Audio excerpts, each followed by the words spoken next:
Hi friends, ఇల్లే స్వర్గసీమ. చిన్న ఇల్లు అయినా పెద్ద ఇల్లు అయినా ఏదైనా కూడా మన ఇల్లే మనకు స్వర్గసీమ. అందులో పూరిగుడొస్తు ఉండొచ్చు, పెంకిటిల్లు ఉండొచ్చు, తాటేకిల్లు ఉండొచ్చు, పెద్ద భవంతి ఉండొచ్చు, ఇంద్రభవనం ఉండొచ్చు, ఏదైనా కానీ మన పూర్వీకులు అన్ని పంచభూతాలు వచ్చే విధంగా ఇల్లు కట్టుకునేవారు. వాటినే మండువాలో ఇళ్ళు అనేవారు.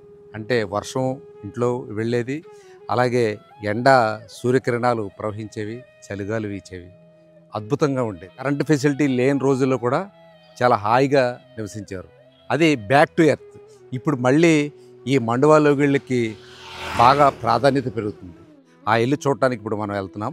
ప్రస్తుతం మనం భీమవరం నుంచి బయలుదేరి వీరవాసరం మీదుగా మచ్చిపూరి మీదుగా మనం పేరుపాలెం వెళ్తున్నాం. పేరుపాలెం వెళ్ళిన తర్వాత ఆ ఇంటి వివరాలను మీకు చూపిస్తాం. చూడండి, ఇప్పుడు మనం వీరవాసరం నుంచి మచ్చిపూరి మీదుగా పేరుపాలెం వెళ్తున్నాం. చూడండి రోడ్డు ఎంత అద్భుతంగా ఉందో. జస్ట్ ఊరికనే ఈ రోడ్డు గుండా ప్రయాణం చేస్తే చాలు చక్కని పచ్చని పొలాలు, చెట్లు, ఏపుగా పెరిగినటువంటి పెద్ద వృక్షాలు భలే చక్కని అనుభూతిని కలిగిస్తాయి. చూడండి, కొంగలు కూడా పొలాల మధ్యలో ఎంత అద్భుతంగా ఉన్నాయో. ఈ రోడ్డు అంతా కూడా దాదాపు 6-7 కిలోమీటర్లు ఉంటుంది. అన్నీ కూడా చాలా బాగుంటాయి. మీకు కేరళలో తిరిగినటువంటి ఫీలింగ్ కలుగుతుంది. చూడండి, కొబ్బరి చెట్లు ఎంత బాగున్నాయో, సూపర్గా ఉన్నాయి కదా అన్ని కొబ్బరి చెట్లు. ఇలాగే గట్ల వెంబడి కొబ్బరి చెట్లు పెంచడం అనేది గోదావరి జిల్లాల్లో ఒక అలవాటుగా ఉంది రైతులకి. అంటే దాని ద్వారా కూడా కొంత ఆదాయం వస్తుంది కదా. పొలాల గట్ల మీద కొబ్బరి చెట్లు పెంచుతారన్నమాట. అంటే ఇటు మనకి లాంగ్ రన్ క్రాప్ వస్తుంది, అలాగే షార్ట్ రన్ క్రాప్ కూడా వస్తుంది. అంటే కొబ్బరి చెట్టు కొడుకు అంటే వాడు అంటారు కదా, అంటే 45 రోజులకు ఒకసారి దిగుబడి వస్తూ ఉంటుంది కొబ్బరి. సో ఆదాయం వస్తుంది. అలాగే ఈ వరి పంట అయితే కొద్దిగా లాంగ్ రన్ వస్తుంది కాబట్టి ఎలాంటి ప్రకృతి వైపరీత్యాలు వచ్చినా కూడా తట్టుకుని నిలబడే చెట్టు కొబ్బరి చెట్టు. అందుకనే 10 కొబ్బరి చెట్లు ఉంటే కూడా రైతుకి మంచి ఆదాయం లభిస్తుంది. చూడండి ఎంత అద్భుతంగా ఉందో రోడ్డు. చాలా బ్యూటిఫుల్గా ఉంటుంది ఈ రోడ్డు. జస్ట్ మనం ఈ రైనీ సీజన్ వల్ల ఇంకా మొక్కలన్నీ కూడా మంచి పచ్చగా మంచి గుబాళింపుతో ఉన్నాయి అన్నమాట. చాలా అద్భుతంగా ఉంటుంది.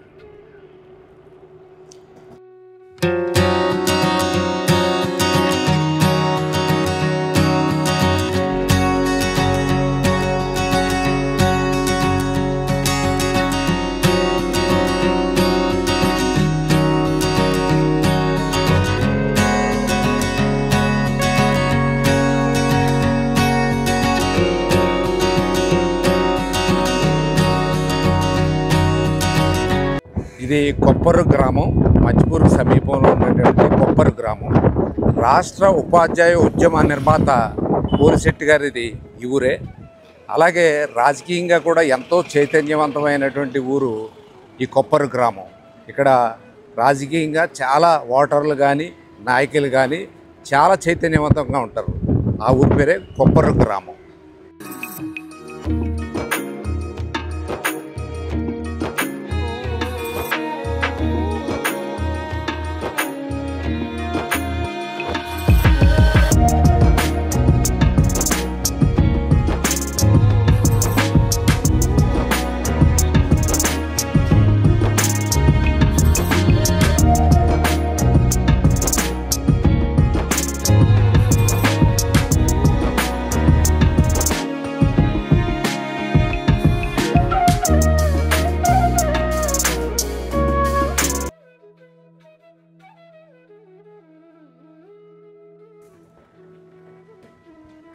ఇలాంటి దృశ్యాలు మనకి చాలా కనబడుతూ ఉంటాయి దారి మార్గంలో. కొబ్బరికాయలు తీసేవాళ్ళు, కొబ్బరికాయ ఒలిచేవాళ్ళు, చేపలు పట్టేవాళ్ళు, రొయ్యలు పట్టేవాళ్ళు, చెరువులు సాగు చేసేవాళ్ళు, మొత్తం అంతా కూడా ఇదే కల్చర్ ఉంటుంది. ఇది ఒక భిన్నమైనటువంటి సంస్కృతి. గోదావరి జిల్లాల్లో ఇన్ని రకాల సాగులు, మత్స్య సంపద, వృక్ష సంపద, మామూలు పొలాలు, తోటలు ఒకటి కాదు, అన్ని రకాల వాళ్ళకి అనుబంధ పరిశ్రమల వాళ్ళందరికీ కూడా ఉపాధి దొరకడానికి కొబ్బరికాయ తీసేవాడికి ఉపాధి ఉంది, రొయ్యలు పట్టేవాళ్ళకి ఉపాధి ఉంది, చెరువుల మీద పనిచేసే వాళ్ళకి ఉపాధి ఉంది. పాలకమ్మ చెరువు అంటారు ఈ గ్రామాన్ని. ఈ గ్రామం కూడా చాలా అందంగా ఉంటుంది.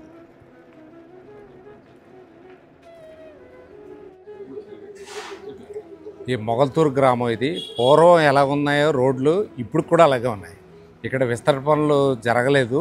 ఎందుకంటే లక్కీగా నేషనల్ హైవే దీనికి చేర్చి వెళ్ళిపోయింది కాబట్టి ఇక్కడ విస్తరణ పనులు అవసరం లేకుండా పోయింది. దాంతో పాత రోడ్లు అలాగే ఉండిపోయినాయి. ఆ ఇరుకు రోడ్లు అవి కూడా ఇంకా అలాగే ఉన్నాయి. ఓల్డ్ స్ట్రక్చర్స్ కూడా మీకు చాలా చోట్ల అలాగే ఉండిపోయినాయి. ఈ మొగల్తూరు పురాతన గ్రామంగానే మండల కేంద్రంగా ఉండిపోయింది. చూడండి, కాలువ పక్కనే ఒడ్డున కొబ్బరి చెట్లు, ఆ పక్కనే తోటలు. ఎంత సుందరంగా ఉందంటే ఇంకా ఈ ప్రకృతిని వర్ణించటం మాటలు సరిపోవు. మీకు ఎక్కడ తిరిగినా ఇంతే ఉంటుంది. దట్టు ఈ ఏడాది మంచి వర్షాలు పడటంతో అద్భుతమైనటువంటి ప్రకృతి శోభ వచ్చిందన్నమాట.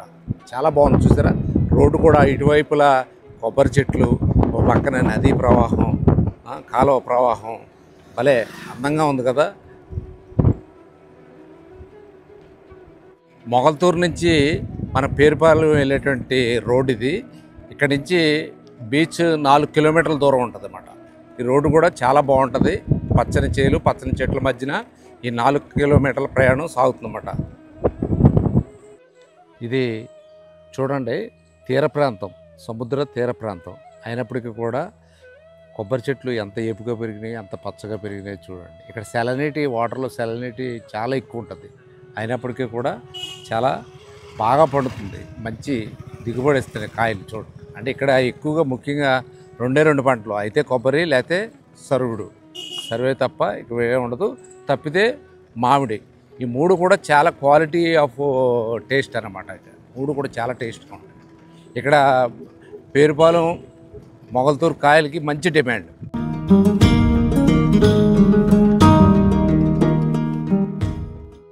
మనం డెస్టినేషన్ పాయింట్ పేరుపాలెం చేరుకున్నాం.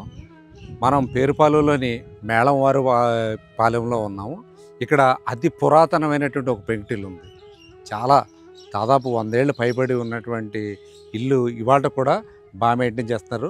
ఆ ఇంటి వివరాలు ఏంటో ఒకసారి చూద్దాం రండి.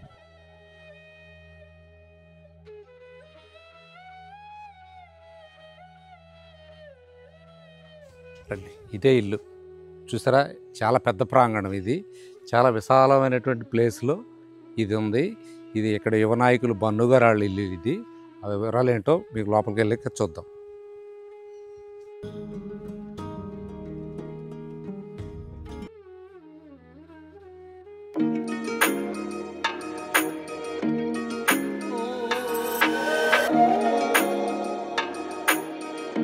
చూశారు కదా ఇల్లు. ఇది 1914-15 మధ్యనటువంటి నిర్మితమైనటువంటి అతి పురాతనమైనటువంటి ఇల్లు ఇది. చూడండి, సింహద్వారం ఎంత అద్భుతంగా ఉందో. ఎదురుగుంట 2 ఏనుగ ముఖాలతో ఆకృతి ఉంది. తర్వాత పెద్ద వరండా, అలాగే పెద్ద గొడుగు బల్లతో ఉన్నటువంటి సింహద్వారం చాలా అద్భుతంగా ఉంది కదా. 110 సంవత్సరాలు, 115 సంవత్సరాల క్రితం కట్టినటువంటి ఇల్లు ఇంత అద్భుతంగా ఇవాళకి కూడా మెయింటైన్ చేస్తున్నారంటే చాలా చాలా గ్రేట్ కదా. అలాగే ఇటు పక్కన చూసుకుంటే స్తంభాలు చాలా అద్భుతంగా ఉన్నాయి.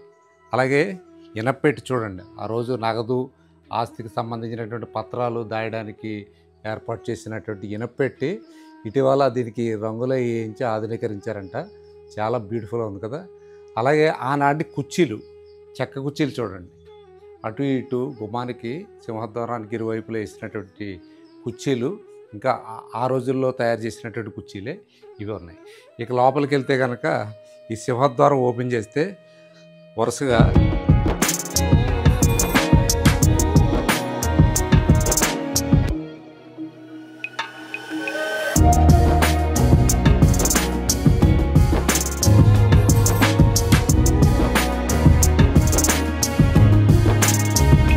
లోపల మండువలోగిళ్ళు, బ్రహ్మాండమైనటువంటి వెలుతురు చూడండి, అద్భుతంగా ఉంది కదా. డైరెక్ట్గా మీకు సూర్యరశ్మి, వర్షపు నీరు, అలాగే చలి కనపడుతూ ఉంటుంది. ఇలా వెళ్తే కనుక ఇక్కడ రెయిన్ హార్వెస్ట్ ఆ రోజుల్లోనే అద్భుతమైనటువంటి, దీనికి ఇటువైపులా 2 వైపులా కూడా గదులు చూడండి, ఇటువైపు గదులు ఉన్నాయి. అటు గది ఉంది, 4 గదులు ఉన్నాయి ఈ రూమ్లో. ఇలా తీసుకుంటే కనుక ఇది 2వ సింహద్వారం. ఇది మెయిన్ సింహద్వారం కాడి నుంచి ఇది 2వ సింహద్వారం ఇది. అలా వెళ్తే కనుక మళ్ళీ ఇది ఒక 3వ ద్వారం. మళ్ళీ ఇక్కడ కూడా మళ్ళీ రెయిన్ హార్వెస్ట్ వాటరు అంతా కూడా ఉన్నది చూడండి. ఇక్కడ కూడా మీకు ఓల్డ్ ఇక్కడ వాటర్ అది కూడా రెయిన్ హార్వెస్ట్ అవుతుంది. డైరెక్ట్ సూర్యకిరణాలు ఇక్కడ ప్రవహిస్తాయి. ఇలా చూసుకుంటే కనుక ఇక్కడ ఇనప్పెట్టు ఉంది చూడండి. ఇది కూడా ఆ రోజుల్లోదే. దాదాపుగా ఆస్తికి సంబంధించినటువంటి పత్రాలు, నగదు, బంగారం ఇవన్నీ కూడా దీంట్లో దాచుకునేవారు. ఈ పక్కనే ఇలాగా ఒక చెక్క ఇది ఉన్నది. ఇలా చూసుకుంటే కనుక ఇటువైపు ఈ వరండాకు ఆనుకుని కూడా గదులు ఉన్నాయి చూడండి. అటు ఇటు కూడా గదులు ఉన్నాయి. ఇటో గది ఉంది, ఇటో గది ఉంది. ఇలా చూసుకుంటే మళ్ళీ ఇది ఒక ద్వారం. మళ్ళీ ఆ ఎదరికి వెళ్తే కనుక ఇంకో ద్వారం ఉంది చూడండి. ఇలాగ మొత్తం ప్రధాన సింహద్వారం దగ్గర నుంచి 7 ద్వారాలు వరుసగా ఉంటాయి అన్నమాట. మీకు ఈ చివరి నుంచి ఆ చివరి చూస్తే కనుక 7 ద్వారాలు కనపడతాయి. ఇదంతా వాష్ ఏరియా. అది కూడా ఇది చూడొచ్చు మీరు. చూడండి వరండాలో ఆర్చి ఎంత అందంగా ఉందో చూడండి. ఎలాంటి టెక్నాలజీ, ఎలాంటి ఆర్కిటెక్ట్ లేని రోజుల్లో చాలా అద్భుతంగా నిర్మించారు చూడండి. ఆర్కిటెక్ట్ ఎంత బాగుందో చూడండి. సుమారు ఒక 56 అడుగుల వరండా ఇది. చూస్తే పూర్తిగా 56 అడుగుల పైనే ఉంటుంది. ఇక చూడండి.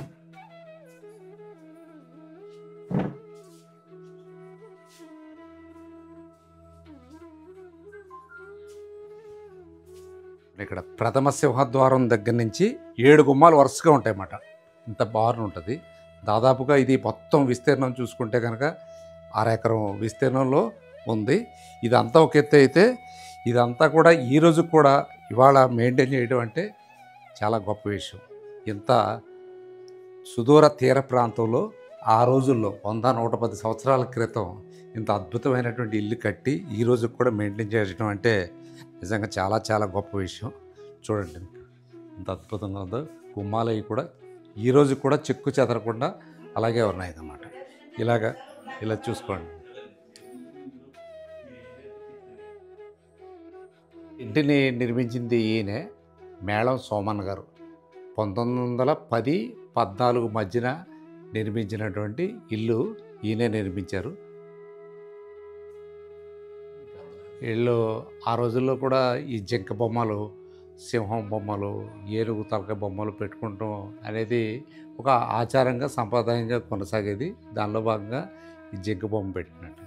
వీళ్ళంతా కూడా మేళవారి వంశీయులు అన్నమాట. వీళ్ళంతా కూడా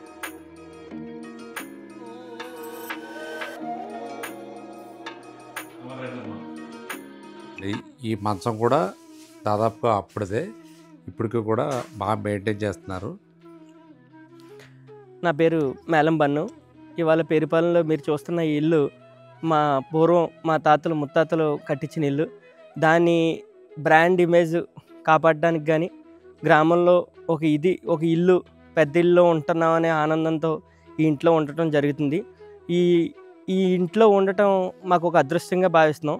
ఎందుకంటే ఈ ఇల్లు కన్స్ట్రక్షన్ చేసి మా నాన్నగారు, పెద్దనాన్నగారు వాళ్ళు చెప్పడం 120 సంవత్సరాలు అయింది అని అంటారు. 120 సంవత్సరాలకు కూడా ఈ ఇల్లు చెక్కు చెదరకుండా ఇలా ఉండటం మా అదృష్టం. ఎందుకంటే ఈ ఇల్లు యొక్క పెద్దలు ఎన్నో తరాలు ఎంతోమంది వెళ్ళారు. మా చిన్నప్పుడైతే మా మేనత్తల పిల్లలు, మా బావలైతే, మా వదులైతే, మరదళ్ళు అయితే ఎంతమంది 100 మంది పిల్లలు ఇక్కడ మసిలి ఈ రోజుల్లో గుర్తుకొస్తూ ఉంటాయి అప్పుడప్పుడు. కానీ దాన్ని మనం కాపాడాలనే విధానంతో మేము ఇంజనీరింగ్ చేసి బీటెక్ చేసి ఎంబీఏ చేసినా కూడా గ్రామంలో ఒక స్థాయి, ఒక విధానం ఈ ఇంట్లోనే ఉంటుంది, ఉంటేనే ఉంటుంది గౌరవం అని ఆ విధంగానే ఈ ఇంట్లో ఉండటం జరుగుతుంది. కానీ ఎన్నో బిల్డింగ్లు వచ్చినా కూడా ఇంట్లో ఉన్న ఆహ్లాదాన్ని ఎన్ని బిల్డింగ్లు ఎంత ఇచ్చినా కూడా ఇవ్వలేవు. ఆ కారణం చేత తాతలు కట్టించిన ఇల్లుని దీన్ని కాపాడుకోవాలి అన్న ఉద్దేశంతో మంచి వాతావరణం ఉండాలని మనస్ఫూర్తిగా కోరుకోవటం వల్ల మా తండ్రులు కానీ, తల్లులు మా నాన్నగారు, అమ్మగారు, మా భార్య కూడా బీటెక్ చేసింది. పెద్ద పెద్ద డాబాలు కట్టాలని తనకు కూడా ఆలోచన లేదు. కన్వీనియంట్గా బాగుందండి. చాలా ఏసీ కూడా ఆన్ చేసుకోవట్లేదు. ఎంత సమ్మర్ అయినా సరే ఇంట్లోకి వెళ్తేనే వాతావరణం చల్లబడిపోద్ది మాట. అంత వాతావరణం. అప్పట్లోనే లైటింగ్ రావడానికి అక్కడక్కడ గ్లాసులు పెట్టడం సిస్టమ్ కానీ, మధ్యలో మండువలోగులు కానీ. అప్పట్లో ఇంచుమించు 120 సంవత్సరాల క్రితం ఇల్లు కట్టారు అంటే కనుక మామూలుగా అయితే రోడ్డుకి డౌన్ అయిపోవాలి.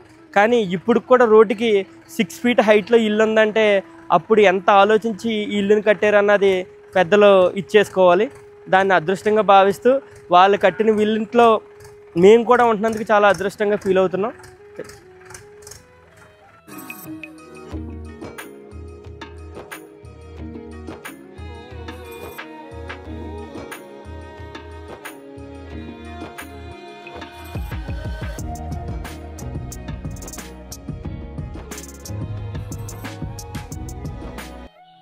సుమారు ఎకరం విస్తీర్ణంలో ఉన్న ఈ ఇంటికి యజమానురాలు ఈవిడ పేరు మేళం ఝాన్సీ గారు. ఎక్కడా లేనటువంటి ఆనందం మాకు ఈ ఇంట్లో ఉంటుందని, ఎంత కష్టమైనా కూడా మేము పని చేసుకుని కట్టెలపై వండుకొని తిన్న ఆహారం, స్వచ్ఛమైనటువంటి గాలి మాకు ఎంతో ఆరోగ్యాన్ని ఇస్తుందని చెప్తున్నారు ఝాన్సీ గారు.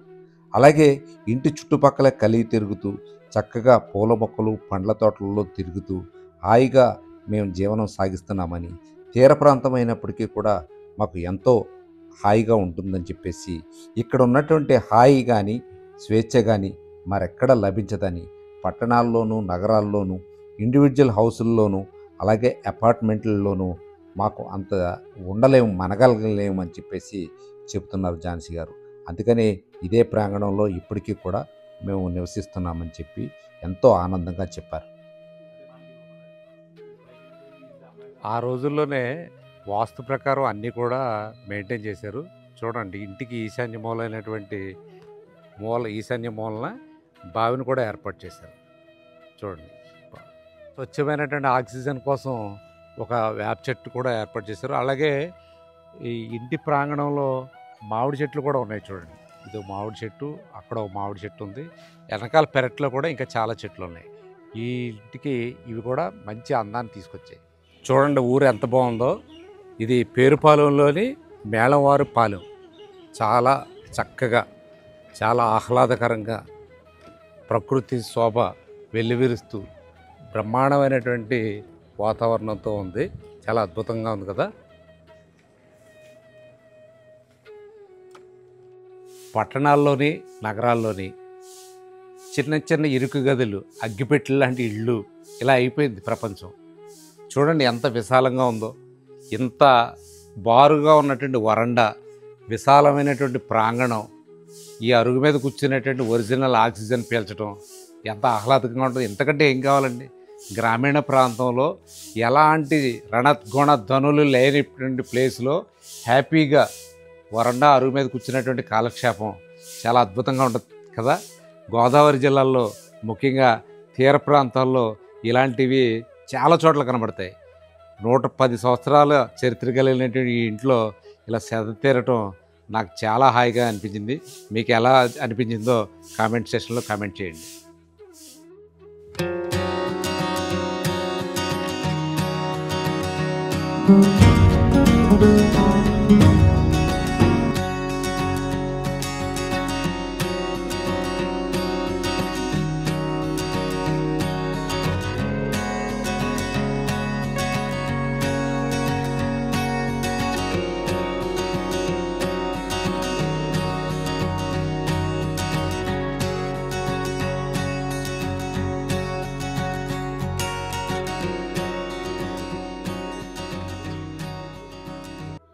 ఆధునికమైనటువంటి యంత్రాలు ఎన్ని వచ్చినా, వాషింగ్ మిషన్లు, గ్యాస్ పొయ్యిలు వచ్చినా కూడా ఇప్పటికి కూడా మాకు కట్టెలపై వండుకున్నటువంటి వంటలే నోటికి రుచిగాను ఇంపుగాను ఉంటాయని చెబుతున్నారు.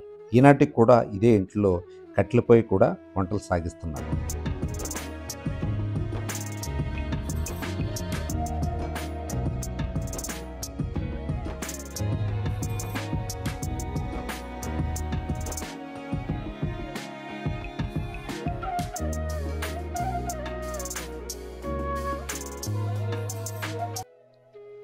ఇది తీర ప్రాంతమైనటువంటి పేరుపాలెంలో ఉన్నటువంటి 115 సంవత్సరాల చరిత్ర కలిగినటువంటి ప్రాచీన మండవలోగిళ్ళ స్టోరీ ఇది ఇవాల్టి వీడియో.